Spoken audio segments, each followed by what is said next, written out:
Highway आपण open केलेला आहे आणि आज सी लिंकला आपण ते जोडलेलं आहे. त्यामुळे आता मरीन ड्राईव्ह ते वांद्र्यापर्यंत फक्त 10 मिनिटांमध्ये मुंबईकरांचा प्रवास होईल. अतिशय सुखकर आणि जलद प्रवास मुंबईकरांना या ठिकाणी करण्याची संधी मिळेल. खरं म्हणजे उद्यालाच फेसबुक चाललंय. अरे तुझं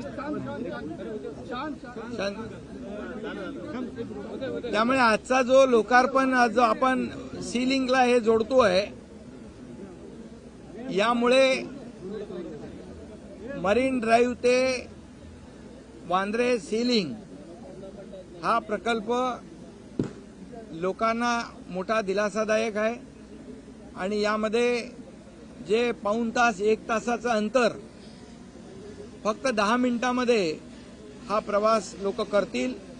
याच्यामुळे लोकांचा वेळ वाचेल, इंधन वाचेल, प्रदूषण कमी होईल आणि लोक आपल्या घरी लवकर पोहोचतील, कार्यालयात लवकर पोहोचतील, त्यांची एफिशियन्सी वाढेल, कामाची गती वाढेल आणि घरी देखील ते जास्त वेळ देऊ शकतील. त्यामुळे मुंबईमध्ये हा कोस्टल जो आहे हा गेम चेंजर प्रकल्प या ठिकाणी पुढे पुढे जातोय.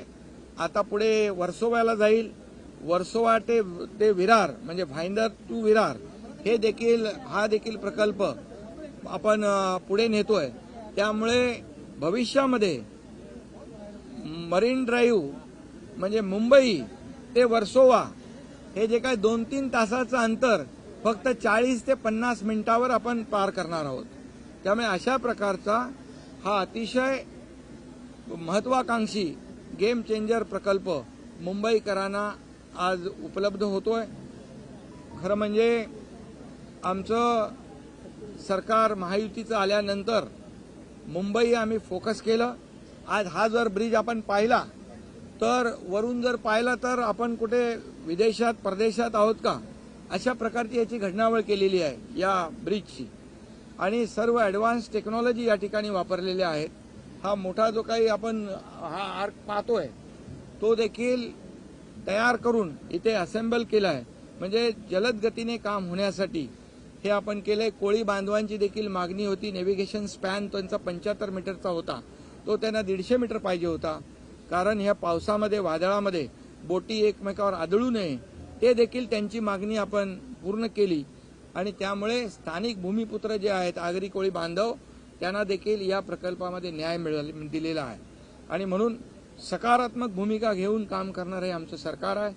मला आठवत आहे की याच्या सर्व परवानग्या देवेंद्रजी जेव्हा मुख्यमंत्री होते त्यावेळेस केंद्र सरकारकडून या सर्व परवानग्या त्यांनी मिळवल्या. आणि परंतु काम एकाने केलं, परंतु त्याचं म्हणजे साधं भूमिपूजनाच्या वेळेस देखील त्यांना बोलवण्याचं काय म्हणतो त्याला आपण सौजन्य औदार्य दाखवलं नाही. पण मी त्याच्यात जात नाही भूतकाळामध्ये. आता आपण वर्तमान आणि भविष्यात जाऊ. आणि म्हणून हा कोस्टल जो आहे हा मुंबईकरांना फार मोठा दिलासा देणारा हा प्रकल्प आहे. त्यामुळे आजची ही जी काही जोडणी आहे ही देखील एक बाजूने आपण सुरू केलेली आहे. पुढची देखील लवकरच होईल. आणि हा कोस्टल बघता बघता भाईंदर पुढे विरार पालघरपर्यंत हा जाईल. आणि हा महत्वाकांक्षी प्रकल्प जो आता आज आपण वाढवणला मोठं जे आदरणीय प्रधानमंत्री महोदयांच्या शुभ हस्ते ते जगातलं टॉप 10 मधलं बंदर, देशातलं नंबर 1चं बंदर होतंय, त्याला देखील हा कोस्टलचा फायदा होईल.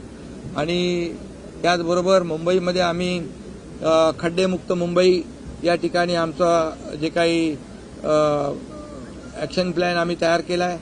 पुढच्या 2 वर्षामध्ये खड्डेमुक्त मुंबई होईल. सगळे रस्ते कॉन्क्रीटचे होतील. पावसाळ्यामध्ये तुम्हाला त्रास होणार नाही. आणि त्याचबरोबर मुंबईचं सुशोभीकरण सुरू आहे. सगळ्याच बाजूने मुंबईचं आरोग्य जे आहे आपण ते सुदृढ ठेवण्यासाठी मुंबई महापालिका राज्य सरकारचे जे हॉस्पिटल्स आहेत त्याच्यामध्ये सुधारणा आपण मोठ्या प्रमाणावर केल्यात. बाळासाहेब ठाकरे आपला दवाखाना प्रत्येक ठिकाणी आपण केला आहे.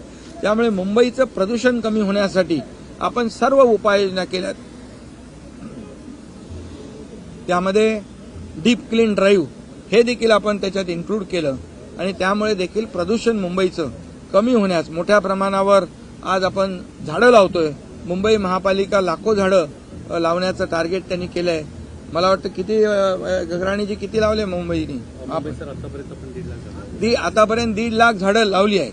आणखी आपण लावतोय. त्यामुळे मुंबई देखील वाहतूक कोंडी मुक्त तशी प्रदूषण मुक्त झाली पाहिजे अशा प्रकारची भूमिका आमच्या सरकारची आहे. देवेंद्रजी, पुलाची सगळ्या परवानग्या तुम्ही आणल्या होत्या, त्यावेळी तुमच्यावर एक वेगळा मित्रपक्ष